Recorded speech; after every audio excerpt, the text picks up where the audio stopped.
আজ ছিল আমার পাকা দেখা। জানি ভিডিওটা ঠিকঠাক করতে পারিনি, তবে যদিও ভিডিওটা আমার দ্বারা সম্পূর্ণ হয়নি, ছোট বাচ্চারা মিলে ভিডিওটা করেছে। আমি জানি অনেক দিন পর যখন দেখব এইটা স্মৃতি হয়ে থাকবে, আর কিছুই নয়। তাই আমি আগে থেকেই প্ল্যানিং করে ওদের হাতে ফোনটা ধরিয়ে দিয়ে ভিডিওটা শুরু করি। তবে ওরা ছোট বাচ্চা তো, তাই ভিডিওটা ঠিকঠাক করতে পারেনি। আর এই যে দেখা হচ্ছে, এটা জলখাবারের জন্য সাজানো হচ্ছে।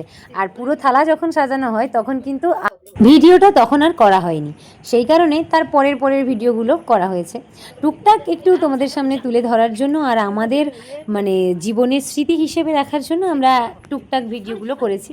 আর এই যে দেখতে পাচ্ছ, আমার বড় দিদিভাই আর আমার জেঠিমা বৌদিভাই সবাই মিলে সব কিছু করছিল, আর আমি আলতা পরে নিচ্ছিলাম রেডি হওয়ার জন্য।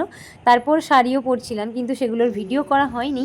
তবে তারপর আরও খাওয়া দাওয়া, দুপুরের লাঞ্চের ব্যবস্থা। এই যে দেখতে পাচ্ছ লাঞ্চের থালিটা, এখানে বসেছে আমাদের পাড়া প্রতিবেশীর লোক, আর বাড়ির ভেতরে ছিল ওরা, সেগুলো ভিডিওতে দেখায়নি।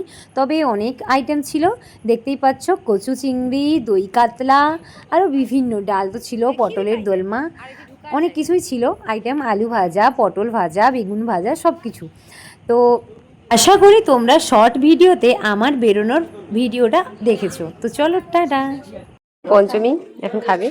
আর এই যে কোন হ্যাঁ তুম? আমি প্রিয়াঙ্কা। প্রিয়াঙ্কা দেখিনি সাথে তুই ভিতরে যা। ও বলছে আমার বোম্মা।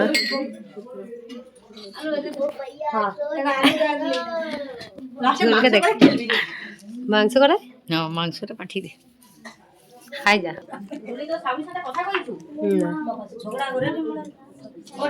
হ্যাঁ না মানে আগে আরে না না তাই বলে আমি আমার রাত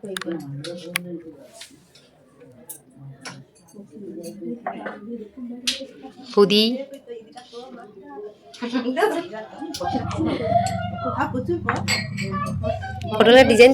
এই যে সুন্দর সুন্দর রান্নাগুলো দেখছো, এগুলো কিন্তু সমস্ত রান্না আমার ছোটদা ভাই করেছে, আর এত সুন্দর টেস্ট হয়েছিল সত্যি, সবাই তো প্রশংসায় পঞ্চমুখ। আর আমার সব বৌদি ভাইরা মিলে সব কিছু হেল্প করে দিচ্ছিল, দেখতে পাচ্ছ থালা সাজাচ্ছিল আমার জেম্মা মা, এই যে বর্দি ভাই। ক্যামেরাতে ব্যাকগ্রাউন্ডে যাদেরকে দেখতে পাচ্ছ সেগুলো কিন্তু সবই আমাদের মানে কন্যা পক্ষ, আর পাত্রপক্ষ যারা ছিল তারা কিন্তু আমার মুখোমুখি, তাই ওদেরকে ক্যামেরাটা ঠিক ঘোরায়নি, ক্যামেরাম্যান পারলো না।